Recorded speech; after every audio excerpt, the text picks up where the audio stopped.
안녕하세요. 예, 같이 기도함으로 시작하겠습니다. 거룩하시고 은혜롭고 자비로우신 우리 아버지 하나님, 우리가 죄 가운데 있을 때 하나님께서 우리를 먼저 사랑해 주셔서 우리 모든 죄를 주님의 그 보배로운 피로 속죄해 주시고 그 귀한 복음의 말씀으로 우리를 불러서 깨닫게 해주시고 하나님의 자녀로 삼아주시고 영광스러운 그 소망과 또 기업을 허락해 주신 것 참으로 감사드립니다. 지금도 우리와 늘 함께 해주시고 진리 가운데로 항상 은혜 가운데로 인도해 주신 하나님, 저희는 너무도 부족한 것이 많이 있습니다. 더욱더 온전케 해주셔서 주님의 거룩한 형상을 닮아갈 수 있도록 도와주시고 주님의 그 귀한 복음의 역사에 사용되는데 부족함이 없도록 인도해 주시길 바라옵곤 합니다. 우리 가운데 여러 가지 고난과 어려움 속에 있는 분들 특별한 손길로 붙잡아 주시고 그 모든 고난에서 건져 주시고 나머지 삶 더욱더 주님의 그 영광을 위해서 복음을 위해서 살아갈 수 있도록 기회를 허락해 주시옵소서. 주님의 말씀이 해외 여러 지역에도 전해지고 있습니다. 복음이 전해지는 곳에 함께 해주시고 그곳에 수고하시는 모든 분들을 위해 함께 해주시고 역사해 주셔서 계속해서 복음이 전해지고 이뤄진 영혼들이 하나님께로 돌아오는 역사가 계속될 수 있도록 인도해 주시고 우리가 부족하나마 거기에 함께하고 동참할 수 있는 그런 마음도 허락해 주시기를 바라옵곤 합니다. 이 시간 우리 모두에게 필요한 말씀 주셔서 주님 앞에 우리가 어떻게 살아야 될 것을 또 생각하고 배우는 귀한 시간이 될 수 있도록 주님께서 친히 인도해 주시기를 바라옵곤 합니다. 각 사람의 심령 가운데 마땅히 깨달아야 될 그 말씀을 깨닫게 해주시기를 원하오며 우리를 구원해 주신 예수님의 이름으로 기도드렸습니다. 아멘. 같이 베드로전서 1장 보겠습니다.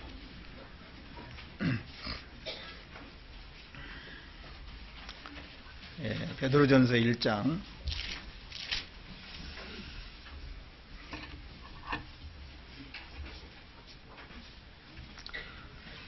1장 13절부터 보겠습니다.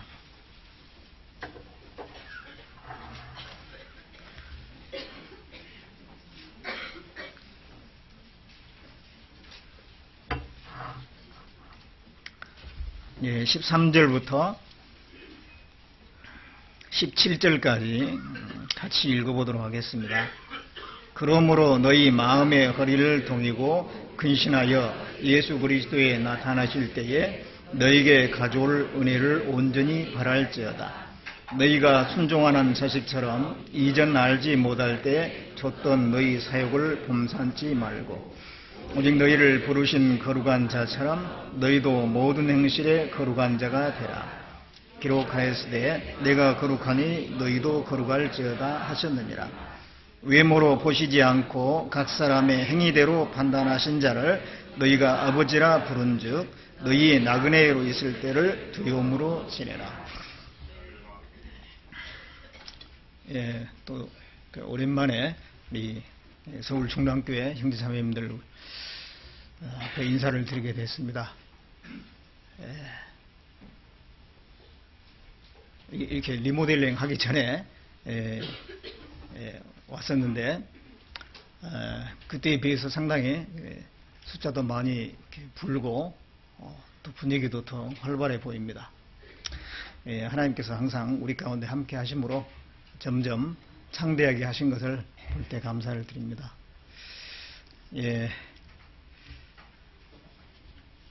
저는 이게 가까운 구리교회에서 이렇게 교제하다가 지금은 또 일산교회 가가지고 벌써 일산교회 간 지 3년이 됐습니다. 참 세월이 빠른 것 같습니다. 중랑교회 소식은 종종 들었습니다. 아주 교제도 잘 되고 전도가 잘 된다고 들었고 특히 이제 중고등부가 또 굉장히 활발하게 돼서 일산교회 중고등부도 여기 와가지고 교제도 하고 많은 것을 배우고 왔다고 그런 얘기를 들은 바도 있습니다. 예, 오늘 이 시간에는 소망이 있는 자의 삶이라고 하는 그런 주제로 말씀을 같이 좀 배워보고자 합니다. 방금 읽은 이 본문에 보면 그러므로라고 하는 그런 이제 접속사로 시작하고 있습니다. 그러므로라고 하는 것은 앞에 있는 그 내용과 연결되어 있다. 그런 내용이죠.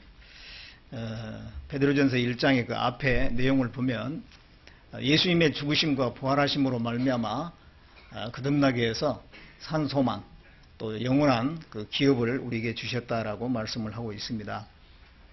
그런데 그 기업을 얻기까지 고난이라고 하는 과정을 통과해야 된다라고 되어 있고, 그렇지만 예수님의 그 초림과 재림을 구약의 선지자들이 부지런히 연구하고 그것을 말씀했는데, 그 말씀대로 초림이 있었던 것처럼 재림도 반드시 이루어지기 때문에 하나님께서 약속하신 그 기업을 반드시 우리에게 주실 것이다 라고 하는 것입니다. 그렇기 때문에 그런 확실한 소망을 가진 사람으로서 어떻게 살아야 될 것이냐라고 하는 것을 방금 읽은 본문에 말씀을 하고 있습니다. 그래서 그 앞에 있는 내용을 조금 보고 그 다음에 읽은 본문의 내용을 또 상고를 해보도록 하겠습니다. 먼저 베드로전서 1장 3절에 보면 3절 4절에 같이 읽어보겠습니다. 찬송하려다 우리 주 예수 그리스도의 아버지 하나님이 그 많으신 긍휼대로 예수 그리스도의 죽은 자 가운데서 부활하심으로 말미암아 우리를 거듭나게 하사 산 소망이 있게 하시며 썩지 않고 더럽지 않고 쇠하지 아니하는 기업을 있게 하시나니 곧 너희를 위하여 하늘에 간직하신 것이라. 이 말씀에 예수님의 그 죽으심과 부활하심으로 말미암아 우리가 거듭나게 되었다. 거듭나는 것은 어떤 육체의 변화가 아니고 우리 영적 상태, 하나님 앞에 우리 영적인 신분이 바뀐 것이죠. 죄인에서 의인으로 또 하나님의 자녀로 바뀌게 됐는데, 그것은 우리의 공로가 아니고 말씀하신 대로 예수님의 그 죽으심과 부활하심으로 말미암아 우리가 거듭나게 된 것입니다.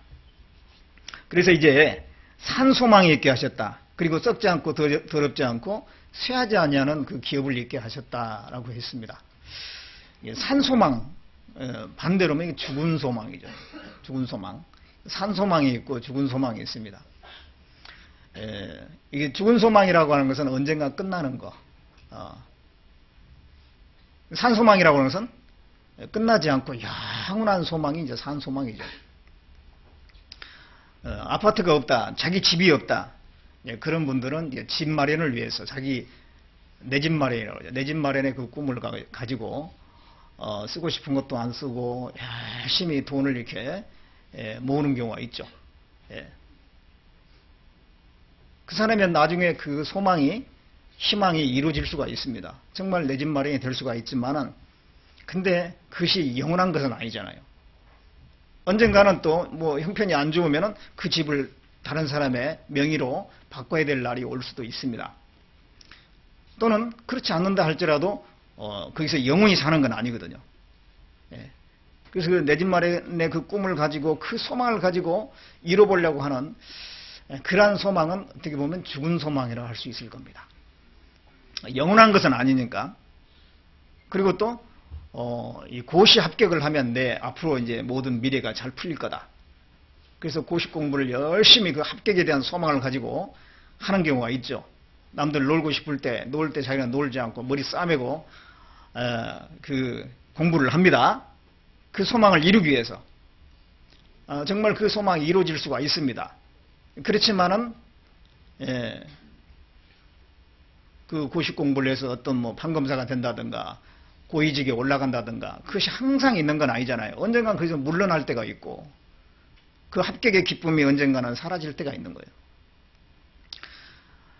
그리고 이 죽음을 건너가게 되면 그런 것도 다 놓고 가야 되기 때문에 그런 것들을 죽은 소망, 썩을 소망이다라고 할 수 있을 겁니다. 산 소망이라고 하는 것은 변하지 않는 것, 영원한 것. 하나님 우리에게 주시려고 하는 것은 영원한 것이잖아요. 하나님은 영원하신 분이기 때문에 우리에게 주시려고 하는 것도 영원한 것입니다.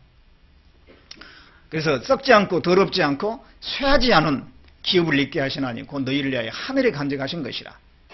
쇠하지 않는 기업, 이 기업이라고 하는 것은 대기업, 중소기업 그런 기업이 아니고 우리 터전이 되는 걸 얘기해요.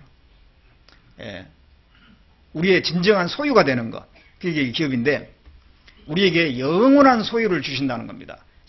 영원한 터전을 주신다는 거예요. 그게 바로 이제 천국이죠, 천국. 그 천국은 영원할 뿐만 아니라 참으로 아름다운 것이다라고 되어 있습니다. 시편 16편에 보면 내게 줄로 재어준 구역은 실로 아름다운 곳에 있으며 나의 기업이 실로 아름답다 그랬어요. 이 세상에 있는 것은 아름다운 것 같은데 시간 지나면 다 쇠퇴하고 시들게 되어 있어요. 아름다운 사람도 나중에 가면은 그게 아름다움이라는 게 어디로 가버리잖아요. 건물을 아름답게 지어놨는데 시간 지나면 점점 구식 건물이 돼버립니다. 아무리 아름다운 것도 시간 속에서는 다 쇠퇴하게 돼 있어요. 그런데 그러니까 그 진정한 아름다운 것이 아니죠. 거짓된 것이죠. 그런데 하나님께서 우리에게 주시려고 하는 그 기업은 영원한 것이기 때문에 실로 아름답다 그랬습니다. 그 아름다움은 변하지 않습니다. 하나님께서 우리에게 주시려고 하는 것은 완전한 것이고 영원한 것이고 우리에게 진정한 행복을 가져다 줄 수 있는 것이잖아요. 하나님이 그런 분이기 때문에 우리에게 그런 것을 줄 수가 있는 것이죠. 그래서 하나님 우리에게 엄청난 것을 주시려고 준비를 해놓은 것이 틀림없습니다. 우리가 잘한 것 없지만 예수님이 그 죽으심과 부활하심을 통해서 이룬 그 구원의 복음을 듣고 깨달은 것뿐인데 하나님이 우리에게 주시려고 하는 것은 너무도 엄청난 것입니다.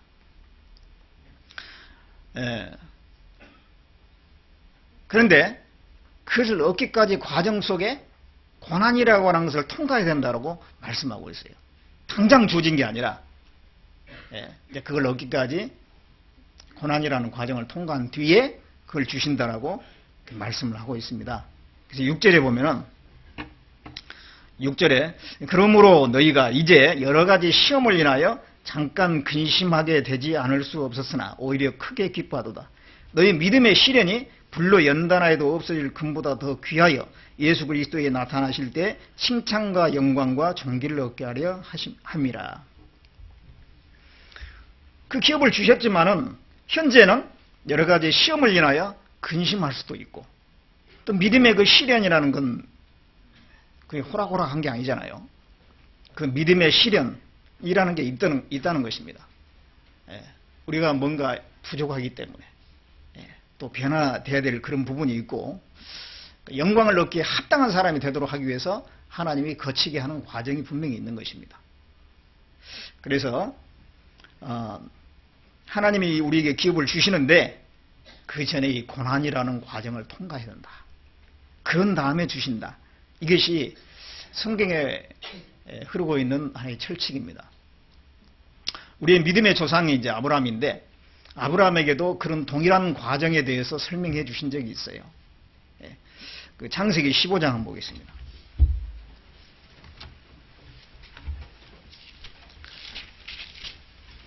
창세기 15장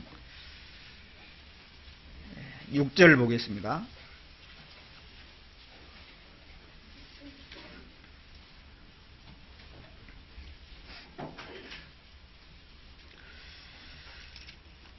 예, 6절에 제가 읽겠습니다. 아브라함이 여호와를 믿으니 여호와께서 이를 그의 의로 여기시고 또 그에게 이르시되 나는 이 땅을 내게 주어 업을 삼게 하려고 너를 갈대아 우르에서 이끌어낸 여호와로라. 하나님께서 이 아브라함에게 내가 이 가나안 땅을 너와 네 자손에게 줄 것이다. 업을 삼게 해주겠다. 이렇게 말씀하신 겁니다. 아브라함이 그때 아브라함은 뭐 자기 개인적인 땅이 없었잖아요. 저기 갈대아 우르라고 하는 거기서부터 하나님의 부름을 받고 가나안 땅에 오긴 했는데 거기는 낯선 땅이고 뭐 자기 땅이라는 게 없는 거예요. 다른 민족들 틈바구니에서 이제 살아야 됩니다. 재산도 물론 이제 좀 모으긴 했어요. 애굽에 내려갔다 올라오면서. 그랬지만 여전히 자기는 초라한 존재였습니다. 그랬을 때 하나님께서 아브라함에게 이 땅을 너와 네 자손에게 업으로 줄 거다. 이 가나안 땅을. 기업을 약속해 주신 겁니다. 기업을. 그랬을 때 아브라함이 하나님께 질문을 했어요. 8절에 그가 가로되 주 여호와여 내가 이 땅으로 업을 삼을 줄을 무엇으로 알리이까? 이 땅이 내 기업이 된다고 하는 것인데 무엇으로 그걸 알겠습니까? 그렇게 이제 하나님에게 질문을 했습니다. 그래서 하나님께서 내가 너와 그러면 계약을 맺지 마. 약속을 한다. 하나님이 약속하시면 확실하잖아요. 그래서 내가 너와 계약을 맺을게. 그래서 너는 이 3년 된 그 짐승들 이게 준비하라고 그랬어요. 그래서 9절에 여호와께서 그에게 이르시되 나를 위하여 3년 된 암소와 3년 된 암염소와 3년 된 수양과 산비둘기와 집비둘기 새끼를 취할지니라. 아브라함이 그 모든 것을 취하여 그 중간을 쪼개고 그 쪼갠 것을 마주 대하여 놓고 그 새는 쪼개지 아니하였으며. 자, 이게 그 이제 하나님께 지정한 그 짐승들을 잡아서 쪼개 놓으라는 거예요. 쪼개서 중간을 딱 쪼개가지고 벌려놔 이렇게. 왜 이렇게 하라고 그랬냐면은 이게 이제 그 당시에 계약을 맺는 방법이었습니다. 그 당시에는 계약을 맺을 때에 이 짐승을 쪼개놓고 계약자가 당사자가 있잖아요. 두 사람이잖아요. 두 사람이 그 사이를 지나가는 거예요. 그럼 이제 계약 체결이 돼. 거기에는 만일 이 계약을 어기면 이 짐승들 같이 될 거다. 그런 의미가 내포되어 있는 거죠. 그러니까 그 당시에는 이제 목숨 걸어놓고 이 계약을 맺는 거예요. 계약이라는 게 그렇게 중요한 거죠. 오늘날에도 계약을 해놨는데 나중에 계약 파기됐을 때 문제되는 경우가 아주 큰 문제가 생기는 경우가 있잖아요. 그러니까 계약이라는 거 중요한 거예요. 그래서 이제 하나님께서 이 아브라함과 그 약속을 이제 하기 위해서 그렇게 이제 하라는 겁니다. 그리고 난 뒤에 하나님께서 이제 그 약속을 맺기 전에 단서조항을 겁니다. 기업을 주긴 주겠는데 그런데 너희 자손들이 400년 동안 이방 나라에서 객으로서 고난을 받을 거다. 그런 다음에 주겠다. 그렇게 이제 그 단서를 걸죠. 13절에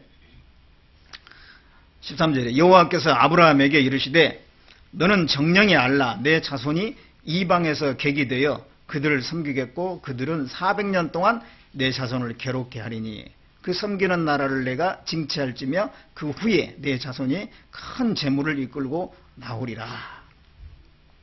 예.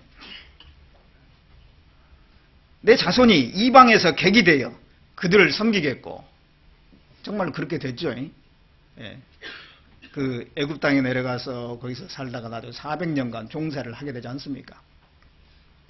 그런 다음에 다시 나와서 가나안 땅을 정복해서 이제 차지하게 되는데 그걸 이렇게 하나님께서 미리 말씀했어요. 그런 다음에 이제 계약이 체결되는데 17절 같이 읽어보겠습니다. 해가 져서 어두울 때에 연기 나는 풀무가 보이며 타는 횃불을 쪼갠 고기 사이로 지나더라.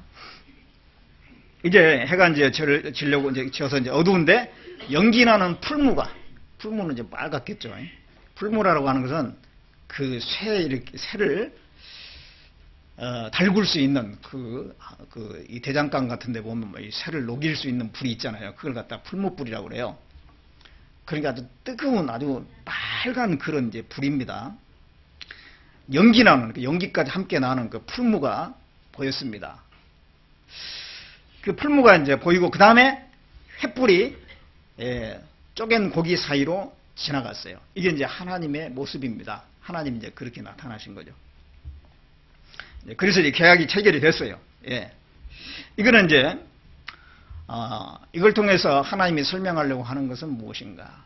일단은 그 아브라함과 그 이스라엘 민족들에게 대해서는, 그들이 가나안 땅을 기업으로 차지하게 될 건데 그걸 하나님이 약속하셨는데 그러나 400년간의 그 고난 통과 후에 차지하게 될 거다. 그걸 이제 말씀한 것이죠. 그래서 여기에 풀무는, 연기나는 풀무는 바로 애굽에서 고난받는 걸 얘기해요. 그리고 또 횃불은 그 고난이 끝나고 난 뒤에 가나안 땅을 정복하지 않습니까? 횃불은 승리를 얘기합니다. 승리. 가나안 땅의 계수 정복, 승리의 그 정복을 이루어가지 않습니까? 그렇게 해서 가나안 땅을 차지하게 될 것을 말씀하신 겁니다. 그런데 이것이 바로 우리 그리스도인하고 직접적인 또 연관이 있어요. 이걸 뒤집어 보면은 그리스도인의 주시는 교훈이 있습니다. 이 아브라함이 그 짐승을 쪼갰는데요. 쪼개가지고 벌려놨는데 그것은 훗날 오실 예수 그리스도, 예수님이 십자가에서 양팔을 벌리고 십자가에 못이 박히고 피 흘리고 죽으셨어요. 이 짐승을 쪼갠 것처럼 말이죠. 예수님이 육체의 고난을 받으셨어요. 육체가 찢김을 당했어요. 그리고 그러니까 그걸 통해서 하나님께서 우리에게 약속하신 것이 있다는 것입니다. 그리고 이게 연기나는 풀무가 지나가고 풀무가 보이고 그 다음에 타는 횃불이 지나갔어요. 그것은 이 풀무는 고난을 얘기합니다. 예수님의 그 십자가에서 고난.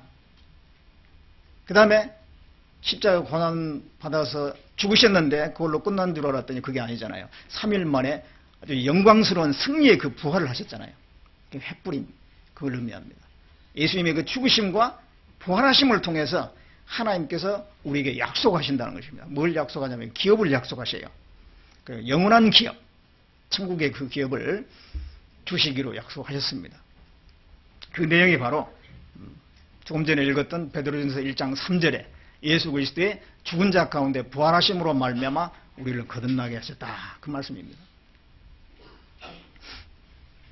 그런데 여기 아브라함에게 단서 조항을 거는 것처럼 그들에게 400년간 다른 민족에 의해서 이방 민족에 의해서 고난을 받을 것이라고 했는데 그와 같이 우리 그리스도인들도 예수님의 죽으심과 부활하심을 통해서 거듭남으로 말미암아 천국의 기업이 약속이 됐지만 그걸 얻기까지는 이 고난이라는 과정을 통과해야 된다 그런 얘기입니다.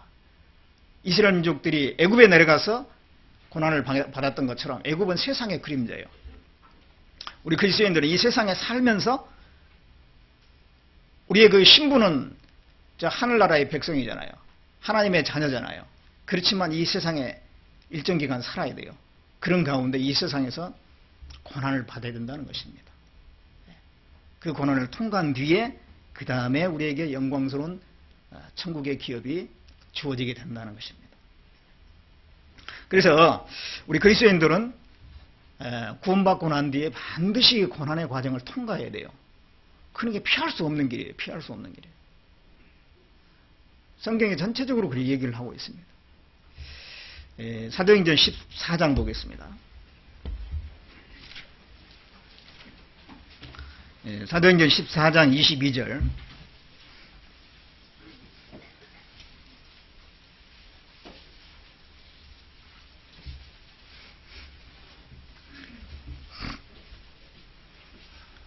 (14장 22절) 같이 읽어보겠습니다. 제자들의 마음을 굳게 하여 이 믿음에 거하라 권하고 또 우리가 하나님 나라에 들어가려면 많은 환난을 겪어야 할 것이라 하고, 여기 우리가 하나님 나라에 들어가려면 많은 환난을 겪어야 된다. 하나님 나라, 이게 이제 구원받은 사람에게 하는 말씀이죠. 구원을 받았는데 물론 구원받기 전에도 고난이 있어요. 왜? 그거는 구원받기 위한 고난이죠. 내게 고통을 더하신 것은 내게 평안을 주려 하심이라. 이사야 38장 17절에 그런 말씀이 있잖아요. 어떤 고통을 통해서 이제 원래는 교만했는데 하나님에 관심 없는데 생활이 힘들어지고 또 질병이 생기고 여러 가지 어려움이 생겼을 때 마음이 낮아지는 경우가 있습니다. 그것 때문에 나중에 하나님을 찾게 되고 구원을 받게 되는 그런 경우가 굉장히 많잖아요. 그래서 그 구원을 받게 하기 위해서 주시는 고난도 있고요.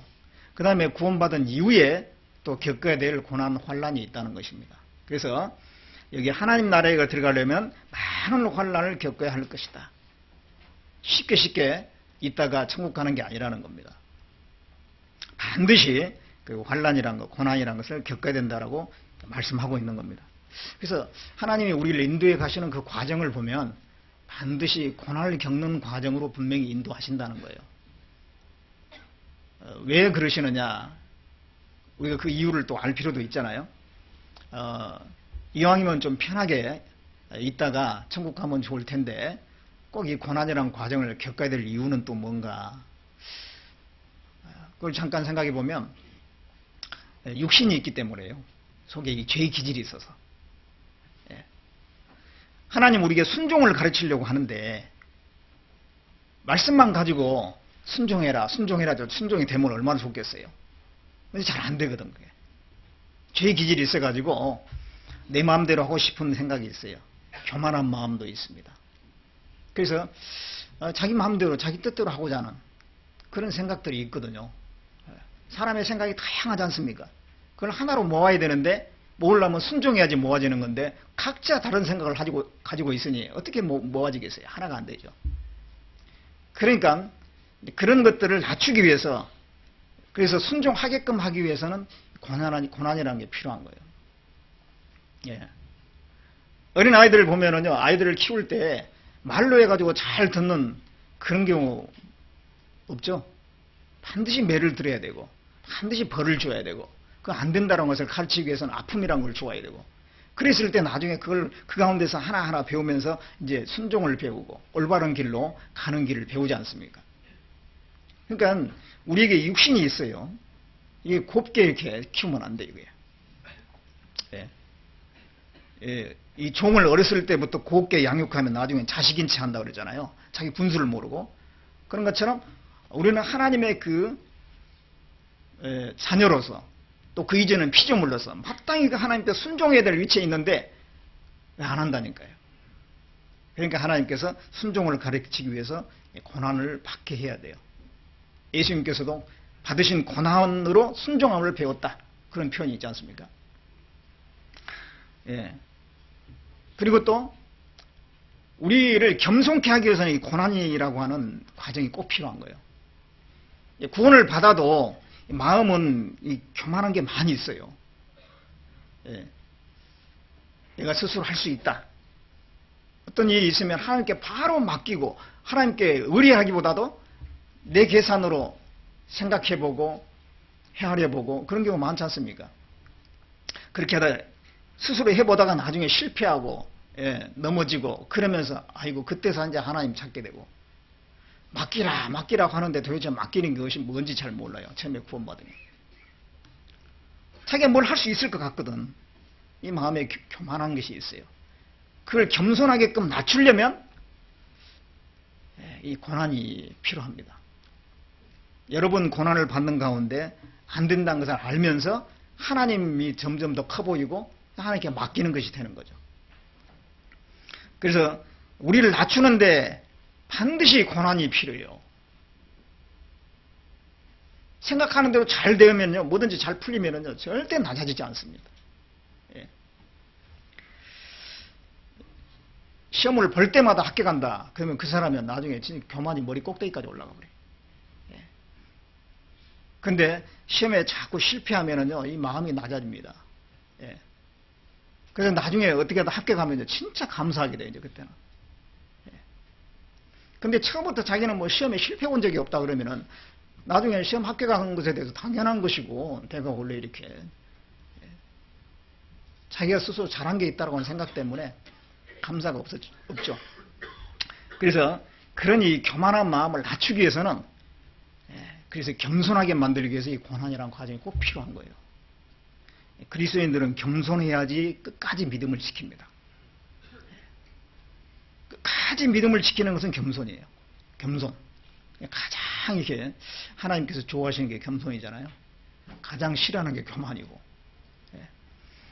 끝까지 믿음을 지키지 못하는 그런 경우가 마음이 교만의 중간에 들어와서 그런 거죠. 그리고 또 우리 믿음이 이렇게 자라기 위해서는 반드시 그 고난의 과정이 필요한 겁니다. 믿음이 점점점 자라야 되는데요. 어린아이 같은 믿음에서부터 청년, 아비 이렇게 믿음이 자라가야 되는데 그러려면은 많은 경험이 필요하죠. 그 경험은 거의 고난받는 경험이에요. 그런 가운데서 이제 하나님이 쓰시기에 합당한 사람이 돼가는 겁니다. 예. 저기 이제 그 높은 산이 있잖아요. 로키 산맥이나 뭐 이런 아주 그런 높은 산에 가보면은 수목 한계선이라고 있어요. 수목 한계선. 그게 한 3,000m 정도 됩니다. 3,000m. 3,000m 이상 올라가 본 분 별로 안 계시죠? 우리나라 백두산도 3,000m가 안 되니까요. 저는 3,000m 이상 올라가 봤습니다. 예. 이번 10월 달에 볼리비아를 갔는데요. 볼리비아가 3,500에서 4,000m거든요. 볼리비아 라파스라고 하는 도시 자체가. 숨을 못 쉬겠더라고요. 예. 가만히 앉아있는 것도 힘들어요. 그냥 숨을 크게 심호흡을 막 해야지 이렇게 될 정도로 답답해요. 그리고 나중에 뭐 어지럽고 코피가 나고 무슨 뭘 이렇게 움직이는 것도 힘들더라고요.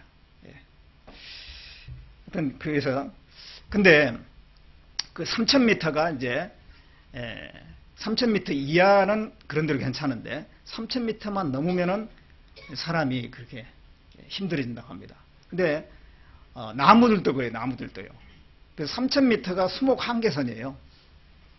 그 밑에는 나무들이 많이 있는데 3,000m 이상 딱 올라가면요.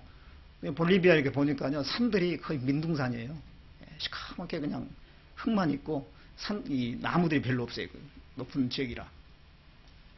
근데 거기에도 종종 이제 나무들이 좀 있는 경우가 있어요. 근데 그것은 키가 작고 볼품이 없죠.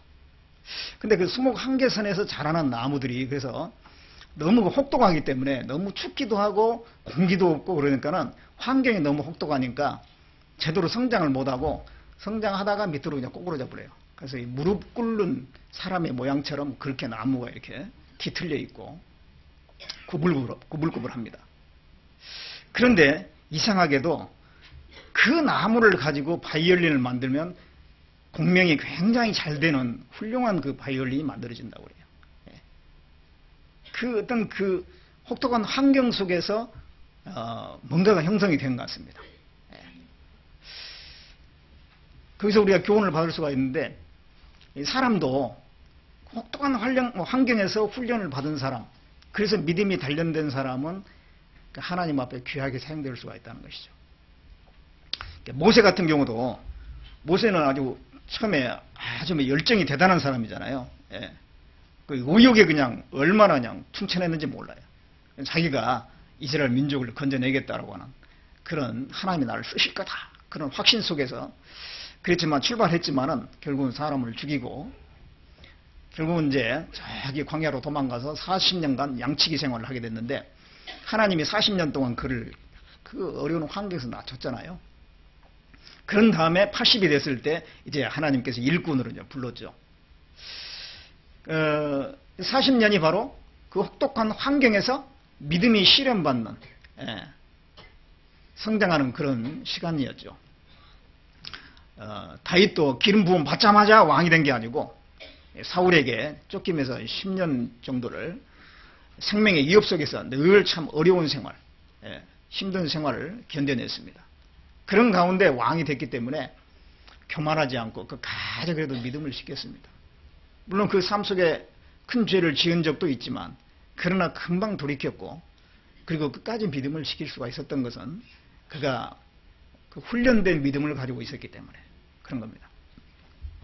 그래서 하나님께서 우리도요 분명히 더 귀하게 사용하기 위해서 고난이라고 하는 그 과정을 주시는 거예요. 그리고 이 고난을 통해서 이 소망이 더욱더 확실해집니다. 그래서 이 고난이 필요한 거예요. 여러분 생활이 늘 만사형통해 보세요.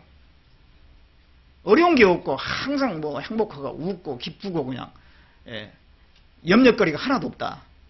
그러면요 왠지 이 세상이 점점 좋아 보이는 거예요. 그리고 저 하늘나라 소망은 머릿속에는 있는데 마음속에는 없어. 당장 가고 싶은 생각이나 빨리 주님 오셨으면 좋겠다 이런 생각이 안 들어요. 그런데 정말 힘들고 어려우면은 주님 빨리 오셨으면 좋겠는데 왜 이리 더디 오시나 막 이런 생각도 들고 소망이 분명해지는 거예요. 소망이 더 확실해지는 겁니다. 더 이렇게 기대감, 하늘나라에 대한 그 기대감이 커지는 거예요. 여러 가지 정보에 의하면 북한에도 그리스도인들이 분명히 있습니다. 근데 북한에 있는 그리스도인들은 여기 남한에 있는 그리스도인들보다 훨씬 더 소망이 더 클 거예요. 아마. 빨리 주님 오시기를 고대하고 있을 거예요. 그러지 않겠어요? 그 신앙생활을 제대로 못 하잖아요. 찬송도 제대로 부를 수가 없고 그거 불렀다가는 이거 들리면은 뭐 잡혀가니까요. 나중에 정치병 수용소에 수용하고 정말 그 고된 그런 지역에 보내져 가지고 죽도록 훈련을 받고 고생을 하고 벌을 받고 하니까요. 그래서 죽을 수도 있고. 자, 그런 가운데 있는 그리스도인들은 훨씬 더 빨리 그 천국에 가고 싶다는 거. 그런 그 마음이 있을 거예요. 우리 복음을 전하는 해외 복음 전한 지역 중에서 뭐 필리핀이랄지 뭐 인도랄지 뭐 우리보다 훨씬 더 어려운 어렵게 사는 지역 있잖아요. 거기에 사는 그리스도인들은 아마 소망이 더 클 거라고 생각이 듭니다. 그래서 하나님은 우리가 이 생각이 땅으로 내려가지 않고 하늘을 향해서 점점 더 밝게 하늘을 보게 하게끔 하기 위해서 고난을 허락하신다는 거예요. 편안하다가도 갑자기 뭔 일이 생기는 거예요. 그리고 또 가장 중요한 것은 우리 영광을 주시려고 고난이라고 하는 과정을 통과하게 하시죠. 영광이라고 하는 것은 우리가 천국 가서 받을 상급도 있겠지만은 또 자랑거리도 영광이에요. 자랑거리. 우리가 이 세상에서 주님을 위해서 참 그 고난 속에서 믿음을 지키면서 복음을 위해서 힘들게 살았던 그 많은 그 행적들이 주님 앞에 가면은 그 자랑거리가 되지 않겠어요? 말거리가 되지 않겠어요? 그걸 이제 얘기하면서 교제하고 그러지 않겠어요? 그런데 편하게만 지내다가 간 사람은요, 할 말이 없을 거예요. 군대에 대해서 얘기한다. 그럼 면제받은 사람은 할 말이 없어요. 군대 면제받은 사람. 또는 그냥 동사무소에서만 근무했던 사람도 별로 할 말이 없겠죠. 또 군대 현역병으로 갔을지라도 아주 편한 부대에 가가지고 맨날 잘 먹고 그냥 편하게 지내다 나온 사람은 별로 할 말이 없습니다. 그런데 정말 어려운 부대에 가가지고 죽을 고비를 몇 번 넘기면서 그 훈련을 갖다 이겨내고 또 많은 그 어떤 그 경험이 있었던 사람은 군대 얘기하면은 하루 종일도 얘기하겠죠. 그 자체가 영광인 거죠. 그 자체가. 그 영광은 그냥 만들어진 게 아니에요. 반드시 고난을 통해서 만들어지는 거예요. 빚어지는 거예요. 그래서 우리가 천국 가서 할 얘기가 많게 하기 위해서 받을 상급과 그 영광이 많게 하기 위해서 하나님은 우리에게 지금 이 세상에서 혹독한 그 환경으로 인도해 가시는 것이 틀림없어요. 예수님의 십자가를 많이 경험할수록 그 영광에 더 많이 참여한 거예요. 그건 분명한 거잖아요. 그래서 하나님께서 분명히 우리를 그 고난의 길로 인도하시는 것이 방향이 고난의 길로 인도하는 게 방향입니다. 그러니까 좀 더 편한 길 없을까라고 찾는 것은 하나님이 인도하려고 하는 방향과 어긋나는 거예요. 그것이. 편한 걸 너무 찾잖아요. 신앙생활 가운데 편한 걸 너무 찾으면 반드시 침체에 빠지거나 아니면 잘못된 교리에 빠질 가능성이 많아요. 편한 거 계속 찾으면 침체에 빠집니다. 또 잘못된 교리에 빠져요. 우리는 왜 이렇게 자주 모이나? 왜 이렇게 많이 봉사도 많나? 맨날 순종하라 하고 뭐 하라고. 자, 그런 이제 뭔가 이게 불만이 조금 있는데 누가 슬며시 다가와가지고 신앙생활을 그렇게 하는 거는 율법이고 그게 은혜로 한 게 아니라고. 진짜 신앙생활은 정말 자유함 속에 하는 거고 기쁨 속에 하는 거고 편안한 가운데 하는 것이지 그렇게 하는 거는 신앙생활 아니라고. 주님이 우리를 여기서 그렇게 고난 받아가지고 우리를 구원해놨는데 그렇게 고생하라고 구원해놨겠냐고. 그런 식으로 쭉 얘기를 하면요 혹해져 갈 수가 있어요. 고난에 대해서 늘 마음속에 부담을 가지고 있고 불만을 가지고 있는 사람은 그렇게 얘기하면 그게 딱 딸려간다니까요. 예. 근데 진짜 우리 성경적으로 보면은 편안하게 쉽게 노래 부르면서 하는 것이 신앙생활인가? 결코 아니에요. 자, 예수님께서 야, 내가 너희들을 위해서 십자가에 못 박혀서 내가 이렇게 고난받아가지고 너희를 구원해놨는데 이제 이렇게 너희를 구원해놨으니까 너희들이 이제 편안하게 지내라. 너희들까지 고생하면 되겠냐? 이제 편안하게 지내. 내가 너희들을 위해서 다 해놓았지 않느냐? 그런 분일까요? 아니면 내가 십자가를 져서 너희를 구원해놨으니까 너희들도 내 십자가를 지고 나를 따라오라. 그런 분이겠어요. 후자지 않습니까? 너희들도 내가 본을 보인 그 십자가를 또 내가 너희들에게 준 그 십자가를 지고 따라오라. 그것이 하나님의 뜻입니다. 그것이 예수님의 가르침이에요. 그것도 날마다 제 십자가를 지고 나를 따라오라 그랬습니다. 그 십자가를 지고 따라가는 길이 편안하고 자유롭고 얽매이지 않는 그런 삶이겠어요? 그게 아닙니다. 고난입니다. 고난이. 너무 명확한 그 신앙 길이 있는데 내가 시험에 빠지면 그 명확한 것을 보지 못하고 엉뚱한 걸 따라간다니까요. 육신이 좋아하는 쪽으로. 육신은 편안한 거 좋아하거든요. 하나님께서는 우리를 십자가의 길로 이끌기를 원하십니다. 그리고 영광을 나중에 주시려고 한 거예요. 자유와 평강, 편안함, 영광, 이것이 나중에 우리에게 주어지는 것입니다. 지금은 우리가 육체를 입고 있고 이 세상 가운데 있는데 무슨 자유가 얼마나 있어요. 마음의 자유는 있겠죠. 죄로부터 자유는 있지만 그러나 실제 삶 속에서는 그렇게 자유롭지 못합니다. 뭔가에 얽매여서 삽니다. 그게 고난이에요. 그게. 그러나 그 고난 중에도 우리가 낙심하지 않을 수 있는 것은 하나님이 우리와 함께 하신다고 그랬어요. 그리고 그래서 그 짐은 그렇게 무겁지 않다고 그랬습니다. 그 마태복음 11장 29절에 보면 내 멍에는 쉽고 내 짐은 가벼움이라 그랬어요. 주님이 메어주신 그 멍에는 쉽고 가볍다. 등이 감당할 수 있다는 것입니다. 인내는 필요하죠. 그러나 내가 끝까지 주님을 바라보고 가면 감당치 못할 시험 짐은 주시지 않은 것이 분명하기 때문에 분명히 그 이겨낼 수 있다고 말씀하셔요. 주님이 우리와 함께 하시기 때문에 우리가 통과할 수가 있는 것입니다. 그래서 그 고난을 통과한 뒤에 이제 주님을 만나고 우리가 그 영광스러운 기업에 참여하게 되는 것입니다. 이제 그러한 소망을 우리가 가지고 있어요.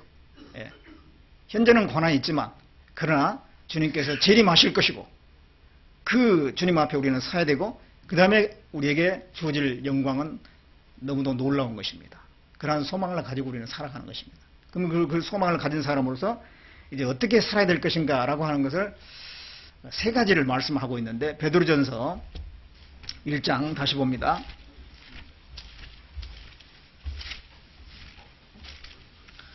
베드로전서 1장 13절 보겠습니다.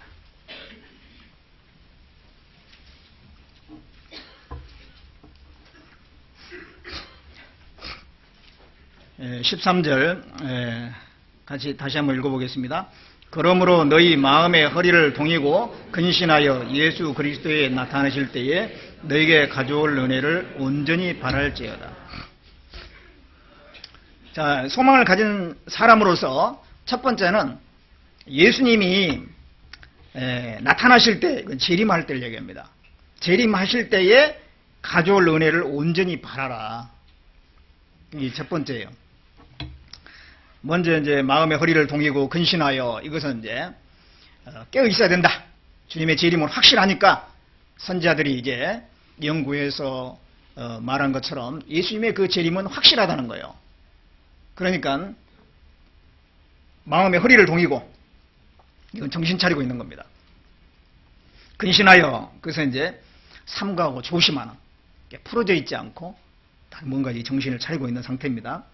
그런 가운데서 예수님이 나타나실 때, 재림할 때 너에게 가져올 은혜가 있는데 그것을 온전히 바라라. 예수님이 재림하실 때 가져올 은혜가 있어요. 그것을 바라라는 것은 기대하라는 것입니다. 그게 소망이죠. 그게.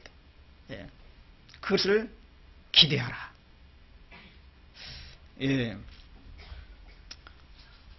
우리가 세상 것을 기대하기는 쉬워요. 예.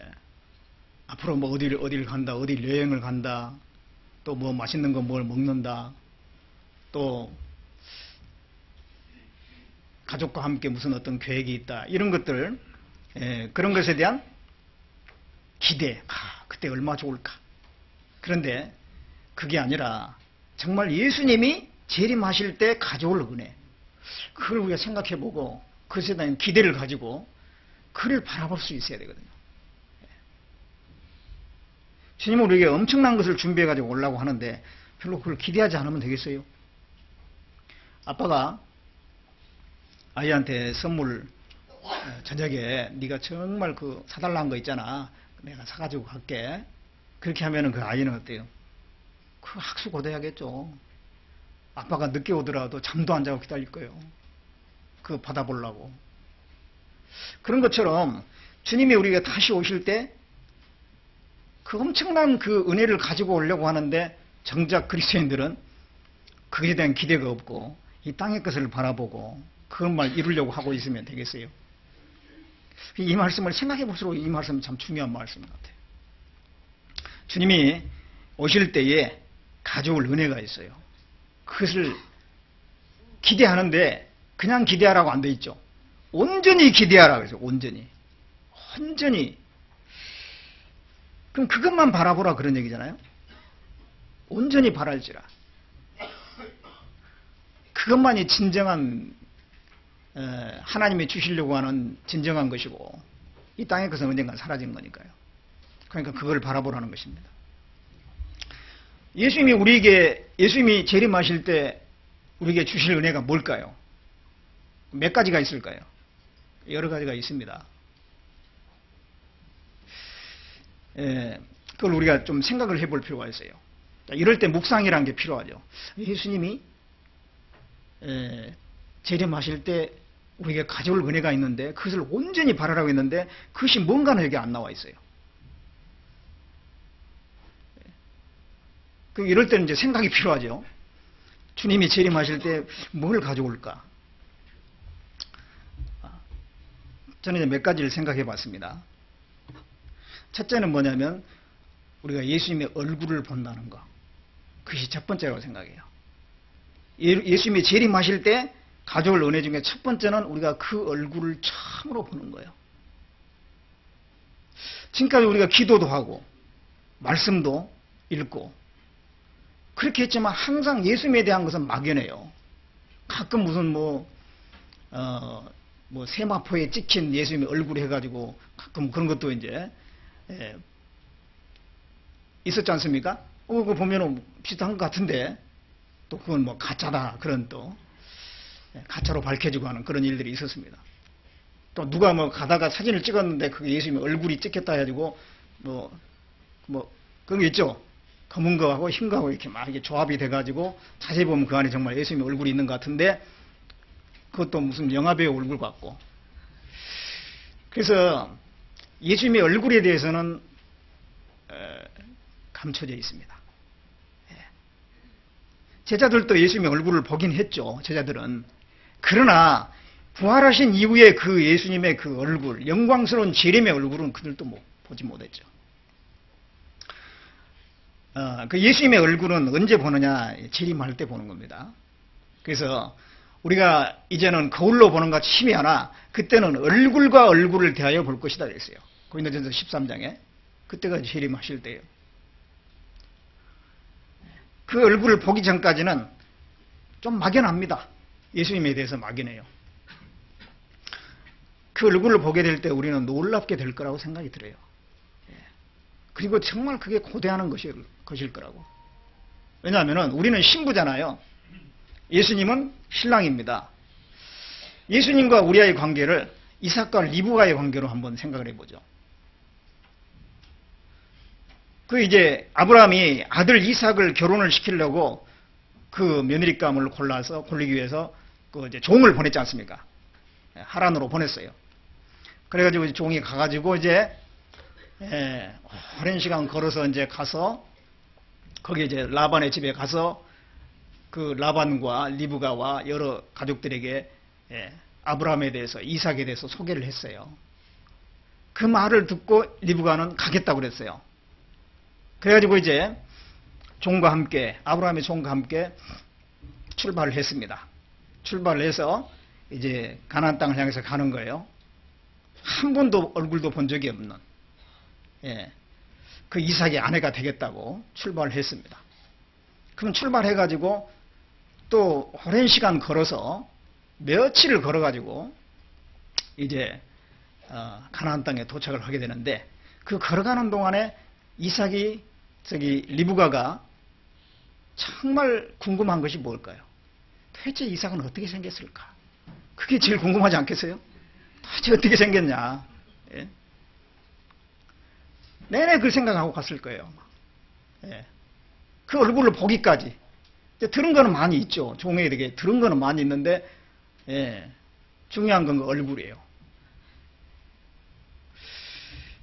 자, 그렇게 해가지고 궁금증을 가지고 계속 갔는데 나중에 이제 드디어 이삭을 만났잖아요. 그 얼굴을 봤을 때 정말 자기가 그 상상도 많이 했겠죠.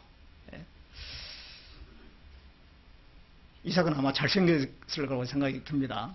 예수님의 하나의 그 모형이니까요. 아주 뭐 핸섬하게 생겼겠죠.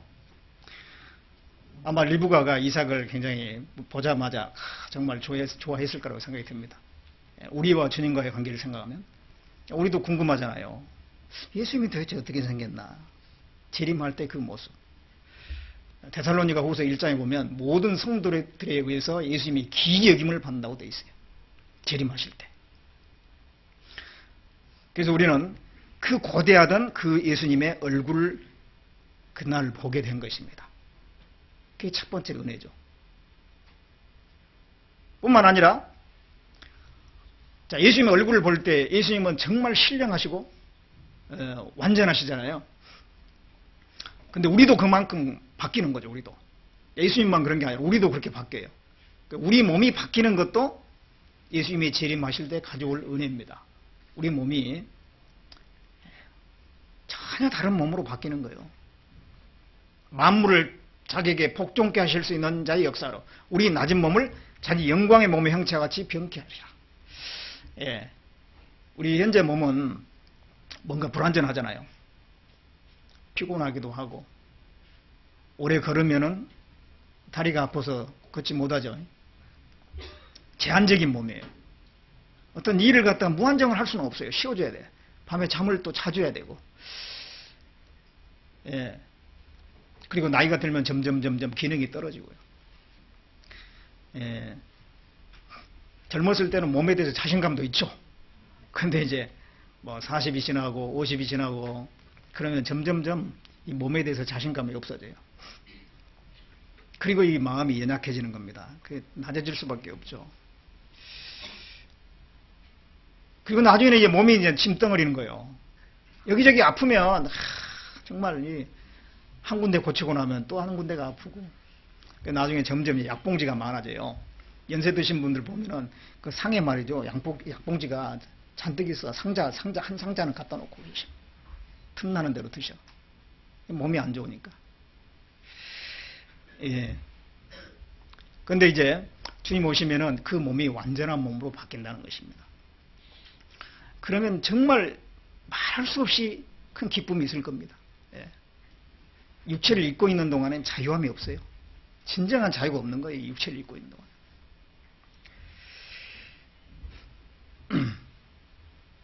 예수님이 재림하실 때 외양간에서 나오는 송아지같이 뛰리라. 말라기에 그런 말씀인데 외양간에서 나온 송아지같이 뛰리라. 이 세상은 외양간 같아요. 이 세상은 외양간은 뭐예요? 외양간은 짐승이 있고 짐승 똥도 있고 그래서 냄새 나잖아요. 그런 것처럼 이 세상은 냄새 나는 곳이에요. 죄악의 냄새가 가득해요. 그리고 외양간은 비좁잖아요. 비좁아요. 그래서 거기에다가 말이고 속고 넣어놓으면요 나갈 수가 없어. 주인이 꺼내주기 전에는 못 나가. 그 안에 그 좁은 공간 안에서만 있어야 돼요. 그런 것처럼 우리가 이 세상에 사는 동안, 육체를 입고 있는 동안에는 마음대로 안 되는 거예요. 마음대로 안 되는 게 너무 많은 거예요. 예. 그러다가 우리 몸이 변화되면 외양간에서 나온 소와 같이 너무도 자유롭고, 예. 이제는 제한받지 않고 물질의 어떤 시간에 제한받지 않는 몸이 될 거예요. 예. 주님처럼 신령한 몸이 됩니다. 그것이 주님이 재림하실 때 가져올 은혜입니다. 그리고 또 하나는 예수님이 재림하실 때 모든 보상이 이루어지죠. 예. 우리가 그동안 구원받고 나서 수고했던 거 당장 보상이 안 이루어져요. 눈에 보이는 보상이 아니에요. 그게. 그 보상은 언제 이루어지느냐? 주님이 재림하실 때 이루어지는 것이죠. 예. 뭐 아파트에 무슨 분회장이라도 하면 당장 뭐가 좀 떨어지는 고물이 있잖아요. 근데 조장을 하면 별로 고물도 없고 뭐 맨날 고생을 하지. 예. 머리 아프고 뭐 형제 이 자매님들 관리해야 되고 또 속 썩히는 자매들이 있고 그러니까 뭐 월급을 주는 것도 아니고. 예. 당장에 뭐 주어지는 보상이 없어요. 예. 그래서 이제 조장 좀 해달라고 하면 그거 못한다고 하신 분들이 계세요. 예.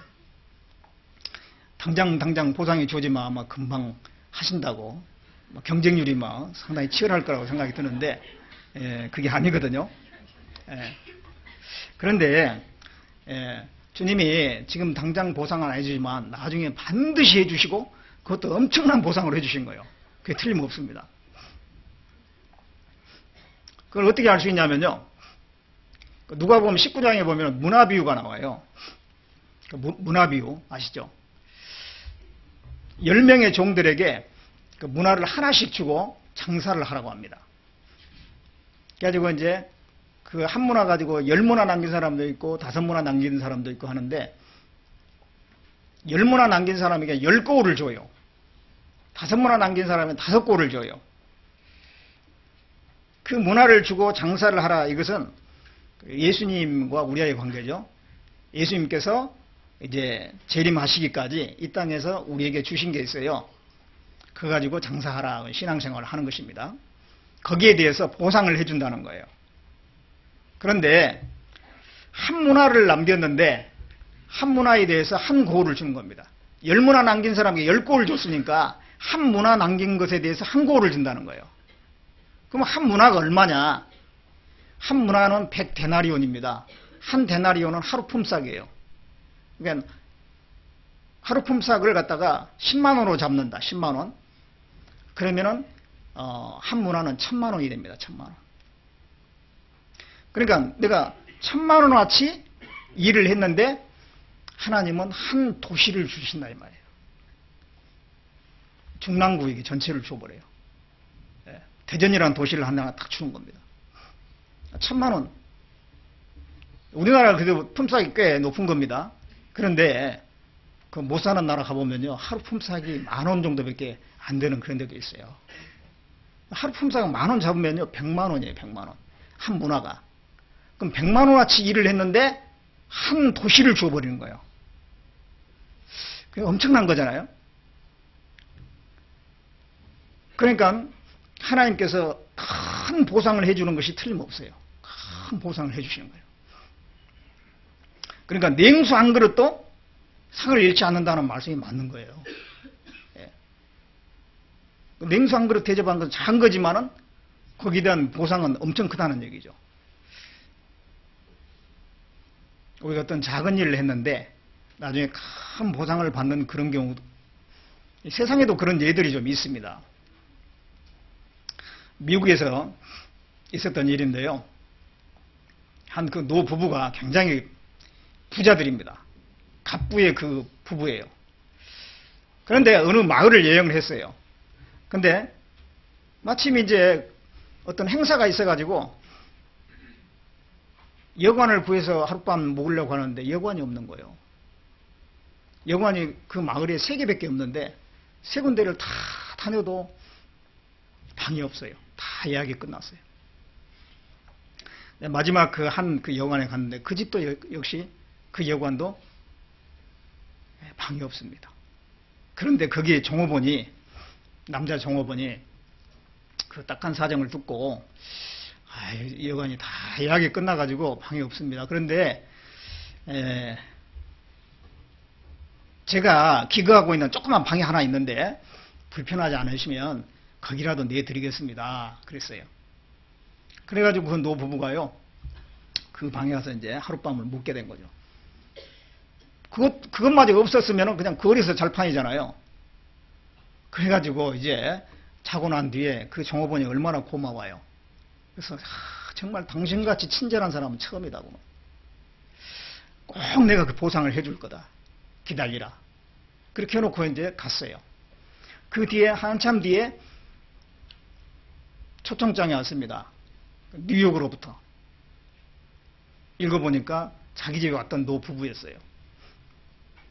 거기에 한번 오라고 비행기표까지 다 해가지고 이제 보낸 겁니다.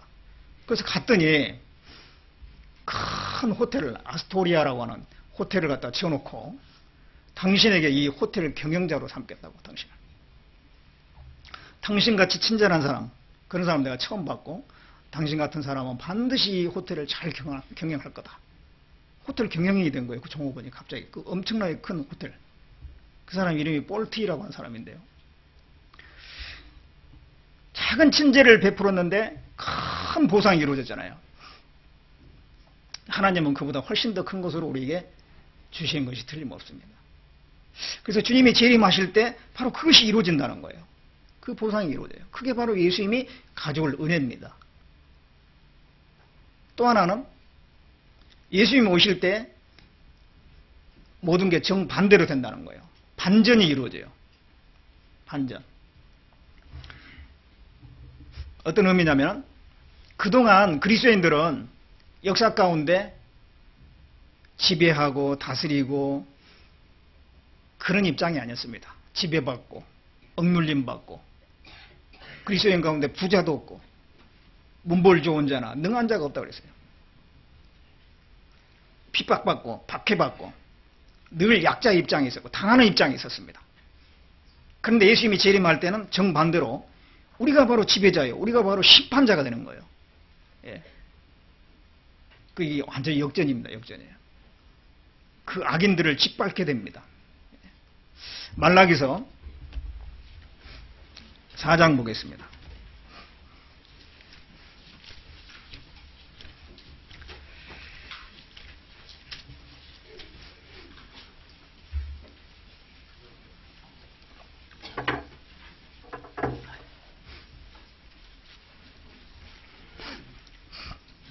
말라기 4장 1절부터 3절까지 보겠습니다. 같이 읽어보겠습니다.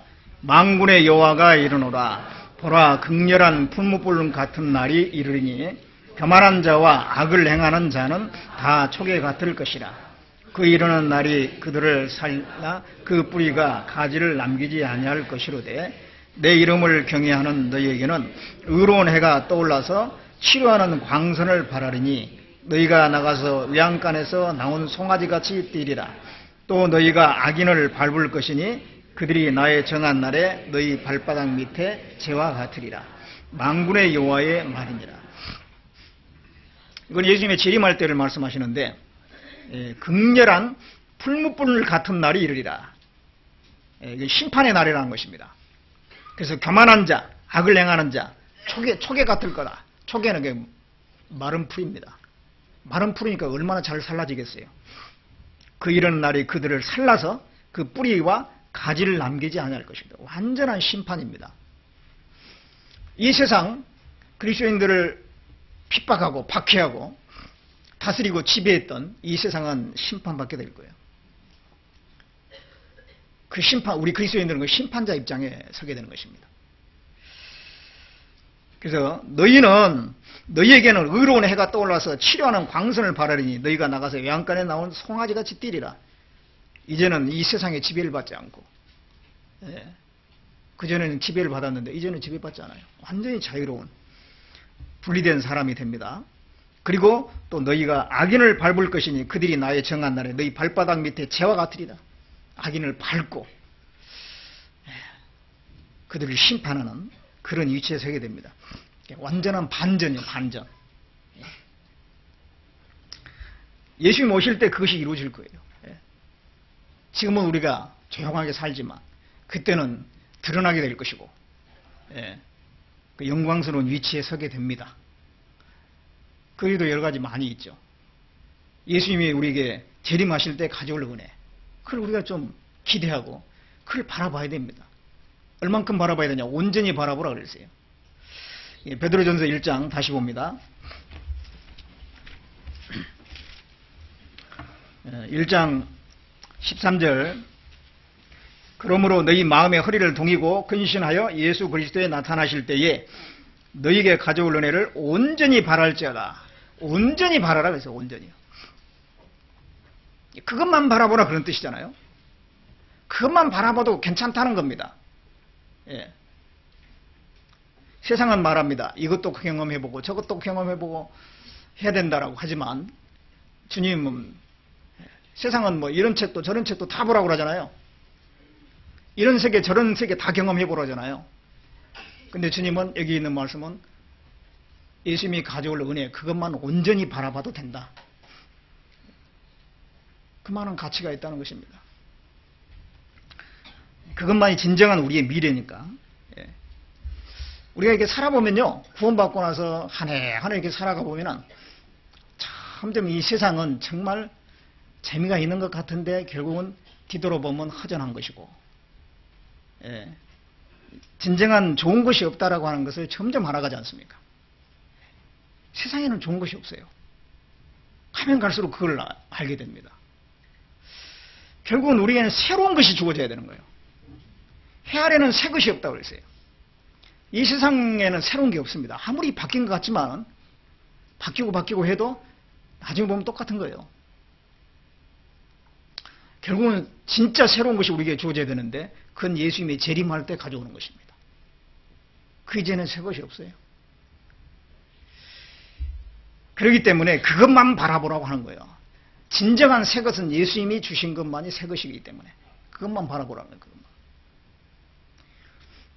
우리 눈을요, 이 성경을 통해서 그 영원한 것, 주님이 우리에게, 하나님 우리에게 주시려고 하는 것, 그것에 눈을 고정을 더 많이 시켜야 되는 거예요, 더 많이. 자꾸 눈이 밑으로 내려가니까 문제예요. 위의 것을 바라보라 그러잖아요, 위의 것을. 그거 하나만 되면 신앙생활, 나머지 신앙생활 어려움이 없죠. 이 소망이 분명하면 다른 거 다 이깁니다. 소망 하나면 다른 거 다 이긴다니까요. 이 시대에 이 소망이 정말 필요한 시대예요. 왜냐하면 마지막 때가 되면은 잠을 잔다고 했습니다. 신앙에 잠을 잘 때가 온다고 그랬어요. 방탕에 빠지고 생활의 염려에 빠지고 마음이 둔해져서 그럴 때가 온다라고 말씀했어요. 지금 우리 시대에 더욱더 주님을 바라봐야 됩니다. 우리 마음속에 주님이 점점 더 커져야 돼요.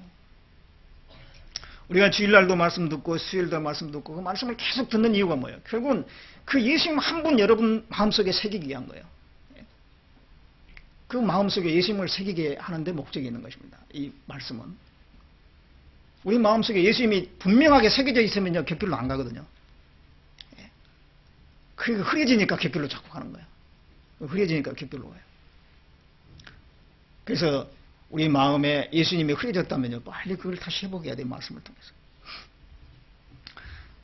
그 중에서 여기서는 예수님이 가져올 그 은혜를 온전히 바라라고 말씀하고 있습니다. 그게 소망이 있는 사람에게 그게 아주 필요한 거예요, 그게. 그 다음에 두 번째는 14절에, 베드로전서 1장 14절, 너희가 순종하는 자식처럼 이전 알지 못할 때 쫓던 너희 사욕을 폼삼지 말고 오직 너희를 부르신 거룩한 자처럼 너희도 모든 행실에 거룩한 자가 되라. 기록하였으되 내가 거룩하니 너희도 거룩할지어다 하셨느니라. 이 두 번째는 거룩하라라고 하는 것을 말씀하고 있어요. 소망이 있는 사람에게 요구되는 거예요. 거룩이에요, 거룩. 소망이라는 것은 하늘나라 소망이잖아요. 우리가 하늘나라 백성이고 하늘나라 소망을 가졌다면 이 땅에서는 분리돼야 된다 그런 얘기죠. 예, 이 거룩 이건 참 이거 엄청난 주제죠. 이것도 큰 주제입니다. 이 거룩이라고 하는 거. 우리가 깨끗하지 않으면 신앙생활이 안 됩니다.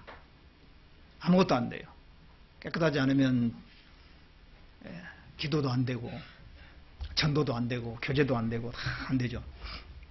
그래서 이게 우리 심령이 하나님 앞에 깨끗하게 되는 거 이게 무엇보다도 아주 중요합니다. 그런데 그 깨끗하게 돼야 되는데 영, 혼, 몸이 다 흠없이 돼야 된다고 말씀하고 있어요. 영, 혼, 몸. 데살로니가전서 5장 보겠습니다.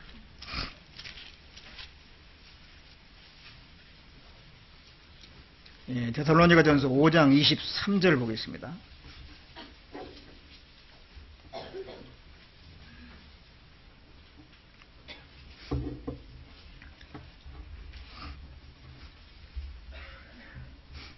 (24절까지) 같이 읽겠습니다. 평강의 하나님이 친히 너희로 온전히 거룩하게 하시고 또 너희 온 영과 혼과 몸이 우리 주 예수 그리스도에 강림하실 때 흠없게 보존되기를 원하노라. 너희를 부르신 이는 미쁘시니 그가 또한 이루시리라. 여기에 너희 온 영과 혼과 몸이 예수님 강림하실 때 흠없게 보존되기를 원한다고 했습니다. 영, 혼, 몸 우리가 거룩하게 돼야 되는데 영과 혼과 몸이 다 거룩하게 돼야 된다라고 하는 것을 말씀하고 있는데요. 이 몸이 그러면 더러워진 것은 어떤 거냐? 몸으로 지을 수 있는 죄. 그게 이제 성적인 죄나 아니 방탕한 거, 술 취한 거, 도둑질한 거 이런 게 몸으로 짓는 거잖아요. 오늘날의 이 성적인 죄는 뭐 말할 것도 없어요. 너무도 만연해가지고 아주 뭐 갈 때까지 갔습니다. 그런 것들이 세상에 감춰져 있고 드러나지 않았던 것들이 막 드러나가지고 활개치고 다니니까 그리스도인들도 그런 것에 영향을 받을 수가 있죠. 그래서 우리는 그런 것에서 이제 깨끗하게 되지 않으면 신앙생활에 힘이 없습니다. 요즘에 청년들이 제가 청년 때보다 더 신앙생활하기 어려울 것 같아요. 너무 이 눈으로 보는 것들이 너무 많아요. 예. 또 안 좋은 것들 그런 예들을 많이 듣고 보고 그렇습니다. 그러다 보니까 어떤 양심의 기준과 도덕적인 기준이 점점점 밑으로 떨어지는 거죠. 예. 그러면은 깨끗하게 되지 못하기 때문에 하나님이 쓰시는데 아주 제한적이 될 수밖에 없을 겁니다. 그래서 특별히 이 성적인 그런 죄, 그런 죄가 이렇게 갑자기 오는 게 아니라 서서히 올 수가 있습니다.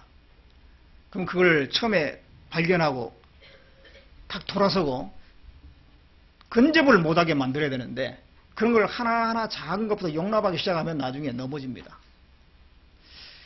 그리스도인에게 언제든지 그런 사탄은요 약한 부분을 알기 때문에 그런 걸 근접을 시키는 거예요.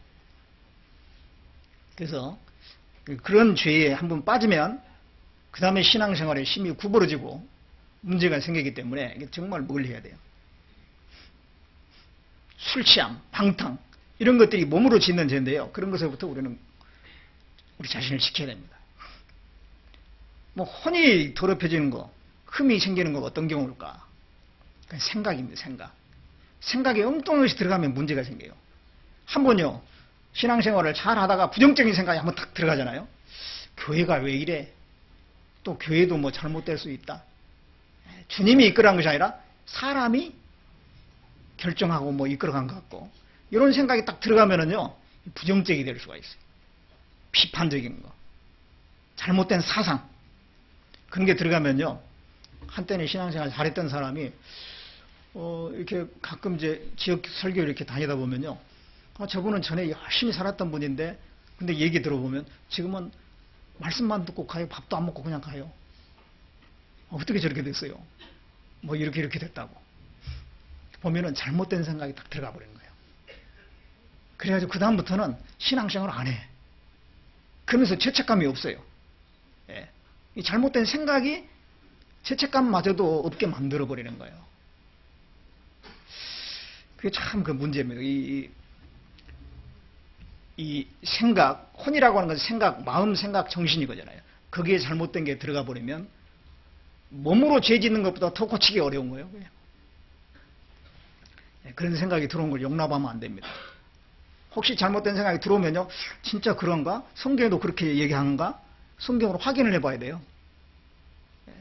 그래가지고 그냥 그러지 않고 그걸 무비판적으로 딱 받아들이면요, 그것이 사로잡히는 거예요.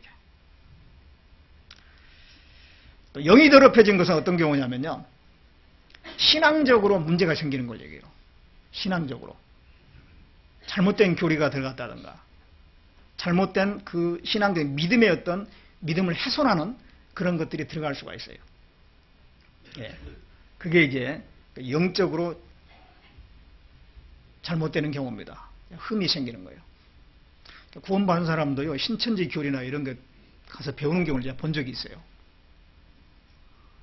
처음에는 그냥 가서 뭐 성경 배운다 하니까, 원래 되게 이제 그런 데 가는 분들은요, 지적인 호기심이 아주 굉장히 많아. 그래가지고 여기 교회에서 가르쳐 준 거 말고 뭔가 좀 다른 데서 다 배워가지고 와가지고 내가 조금 선생 한번 해보려고. 그런 사람들은 거기에 딸려갈 가능성이 많아요. 무료로 성경 가르쳐 준다고 하니까 이제 가는 거예요.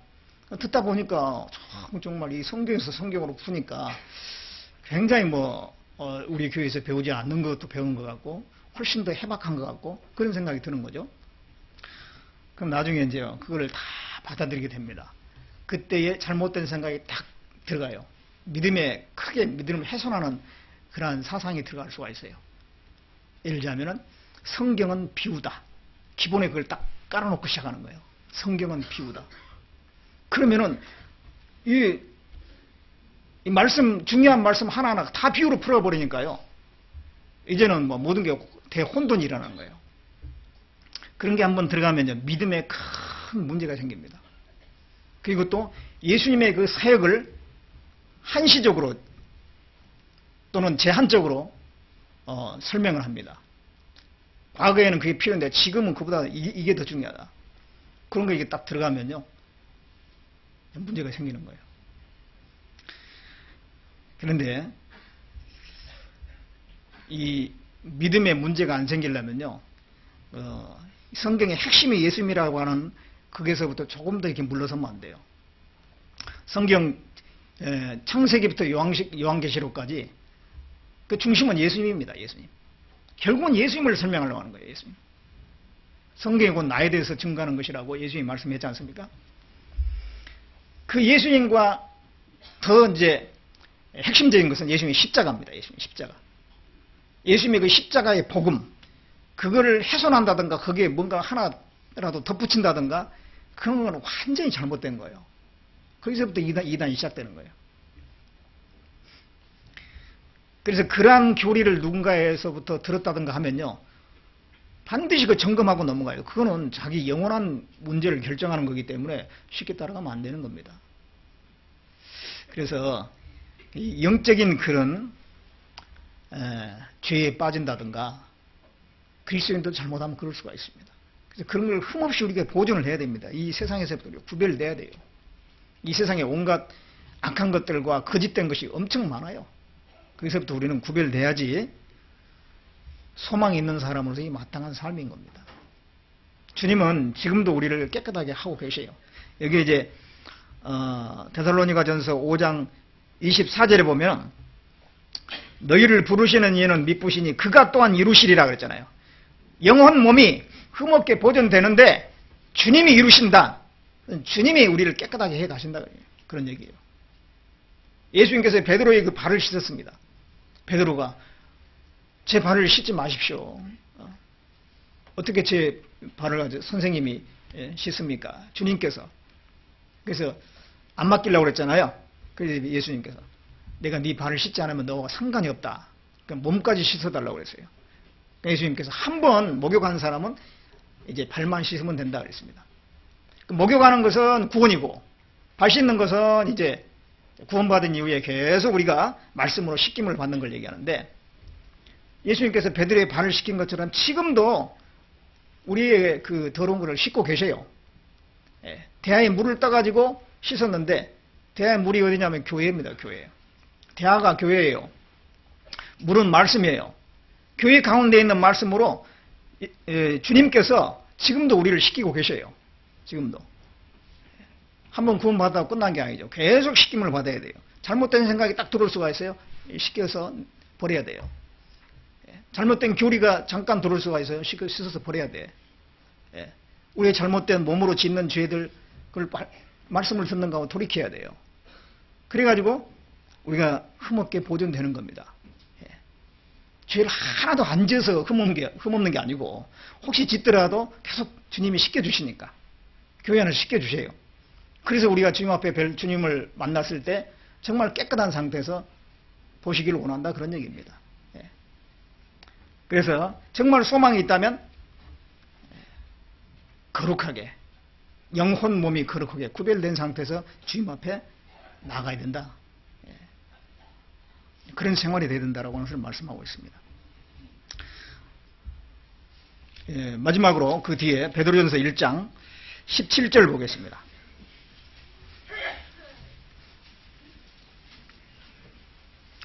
베드로전서 1장 17절 같이 읽어보겠습니다.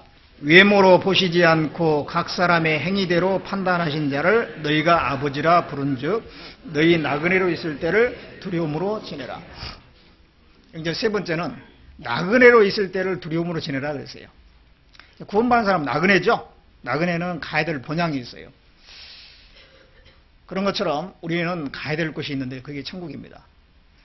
아브라함도 자신을 나그네라고 그랬어요. 야곱도 나그네라고 하고 다윗도 나그네라고 그랬습니다. 이 땅이 거할 곳이 아니고 지나가는 곳이고 결국은 종착지는 천국입니다.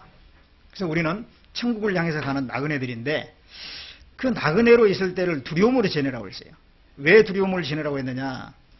각 사람의 행위대로 판단하시는 분을 우리가 아버지라고 부르고 있으니까. 나그네 생활이 끝나고 난 뒤에 그것에 대해서 판단이 있으니까. 계산이죠, 계산.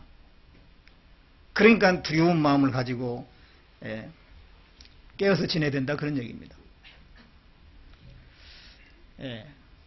학창시절을 마치면 나중에 시험을 보고 그 얼만큼 공부를 잘 했는지 잘 보냈는지 그걸 심판을 하잖아요. 그런 것처럼 우리가 신앙생활을 이제 마치고 나왔을 때 주님 앞에 가면은 계산하는 때가 있습니다. 그러니까 두려움으로 지내라. 그때를 생각하라, 그런 얘기죠. 심판이 반드시 있습니다. 고린도후서 5장 8절에서 10절 그 말씀에 보면 이는 너희가 반드시 그리스도의 심판대 앞에 드러나 각각 그 몸으로 선악간에 행한 것을 따라서 받는다고 그랬습니다.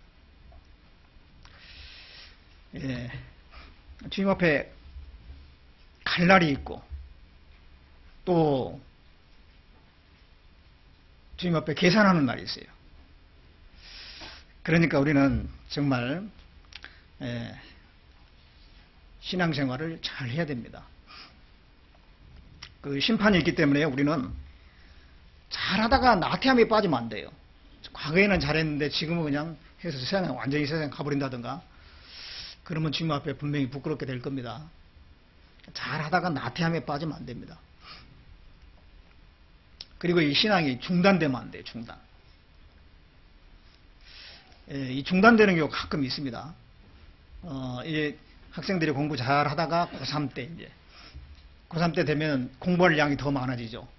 입시는 눈앞에 있습니다. 그러니까 걱정이 많이 돼요. 교회 다니고 뭐 교제하고 이렇게 해가지고 언제 내가 공부하나. 다른 애들 보면은 정말 뭐 힘없이 공부하는데 특히 뭐 이렇게 자율사립고 뭐 그런 데 있잖아요. 공부 잘하는 애들이 가는. 그런데 보내놓으면은요, 주변에 있는 애들은 얼마나 공부 열심히 해요. 나는 이제 주일 나오고 토요일 나오고 뭐 이렇게 뭐 여러 가지 행사도 있고 참여해야 되고 그렇게 가지고는 진짜 공부 안 될 것 같을 거예요.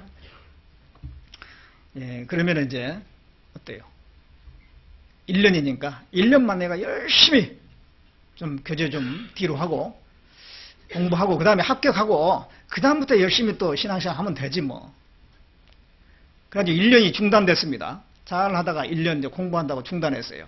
그 나중에 합격했습니다. 진짜 우리나라에서 알아주는 그 대학에 들어갔습니다. 그러면 끝이냐? 그 공부 잘하는 학생들이 있는 대학에 들어가면요, 거기 가보면은요, 진짜 더 그냥 박 터지게 공부하거든요. 그러니까는 또 따라잡으려고 하면요, 언제 교제하고 청년회 뭐 진짜 모임도 많거든요. 안 되는 거예요, 이제. 그래서 더 멀어지는 거예요, 이제. 교제 나오려고 했는데 상황이 허락하질 않아. 그러면서 이제 완전히 멀어져 버린 경우가 많아요. 중단하면 안 되는 거예요, 중단하면. 어떤 일이 있어도 신앙생활은 중단하면 안 되는 거예요. 내가 지금 살아있다고 해서 하나님 나에게 생명을 주신 거잖아요. 그러면은 내게 생명을 주시고 기회를 주신 하나님을 위해서 가장 먼저 시간을 드려야지. 누구를 위해서 시간을. 자기가 지금 살아있는 게 하나님의 은혜예요. 그러면 하나님께 내가 내 시간을 가장 먼저 드려야 되는 거예요. 그런데 하나님 뒷전에 놓고, 신앙은 뒷전에 놓고 내가 스스로 뭔가 해보겠다 하는 것은 완전히 인간적인 겁니다. 그게. 자기 생각이에요. 하나님은 어떤 크고 놀라운 일을 한다 할지라도 신앙생활이 중단되는 거, 그걸 하나님이 허락한 적은 없어요. 어떤 시험 본다고 또 직장 잡는다고 일정 기간 중단하다가 아예 멀어지는 경우가 많습니다. 그러니까 절대 중단은 안 돼요.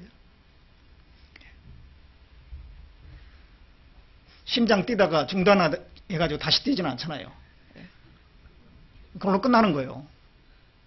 신앙생활은 우리 생명이에요, 생명. 우리 생명의 연속입니다.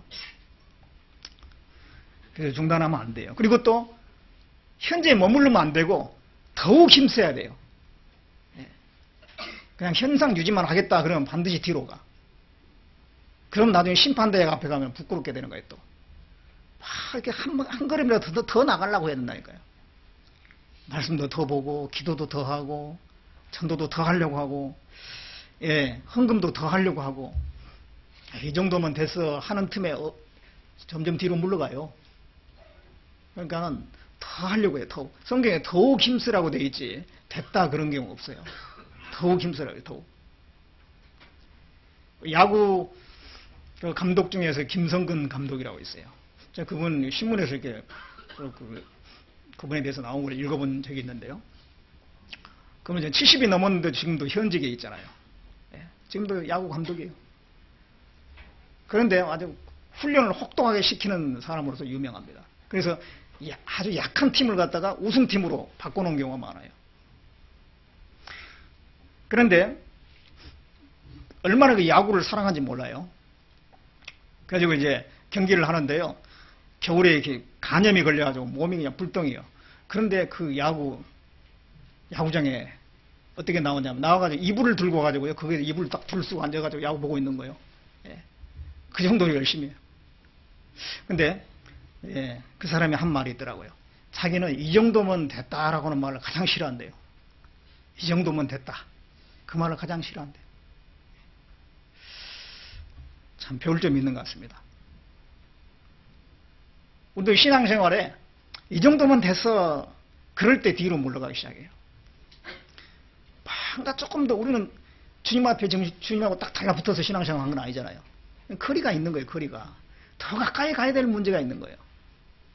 우리는 주님 앞에 더 가까이 가야 될 문제는 항상 우리가 가지고 있는 숙제지 않습니까? 나는 이제 주님하고 딱 달라붙어서 생활하고 있어요? 아니잖아요. 더 가까이 나가야 되잖아요. 우리는 더 힘써야 됩니다.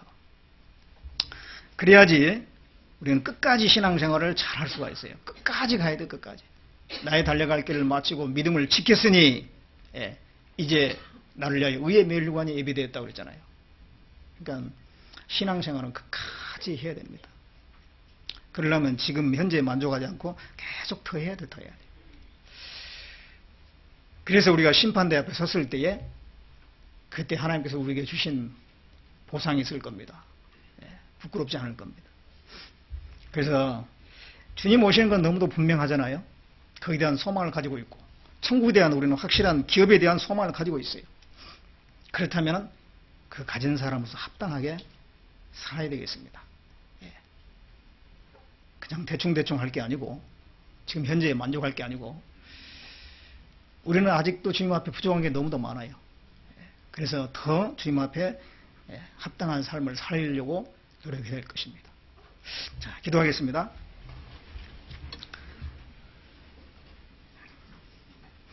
우리를 사랑하신 하나님, 구원해 주시고 또 영광스러운 소망을 주신 것 참으로 감사드립니다. 그 소망을 가지고 있는 저희들 이 땅에서 고난을 받으며 또 주님께서 하라고 하는 일을 끝까지 해야 되는 줄 압니다. 행여 우리 마음이 해이해지거나 나태해지거나 현재에 만족하고 그 안일함에 빠지지 않는지 우리 자신을 돌아보게 하시고 주님 만날 때 부끄럽지 않도록 더 많은 상급과 영광에 이를 수 있도록 우리 모두를 인도해 주시고 도와주시옵소서. 주님의 거룩함 같이 우리를 더욱더 거룩하게 온전하게 만들어 주시기를 바라옵곤 합니다. 이제 동계수련회가 가까이 다가왔습니다. 이번에 동계수련회를 통해서도 우리 형제자매님들 많은 힘을 얻고 힘있게 새로운 한 해를 또 출발할 수 있도록 도와주시고 그 모든 행사 가운데 주님께서 친히 역사해 주시고 특별한 사고나 어려움 없이 더 나아가서 많은 은혜를 받는 귀한 시간으로 인도해 주시기를 바라고 합니다. 우리를 구원해 주신 예수님의 이름으로 기도드렸습니다. 아멘. 찬송가 541장 하겠습니다.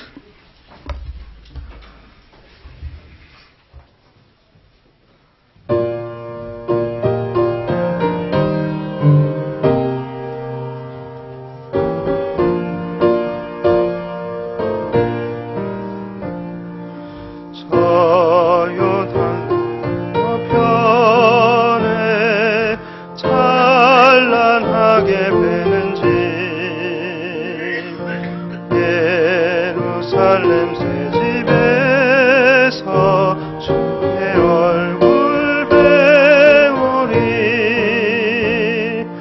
빛난 하늘 그 집에서 주의 얼굴 배우리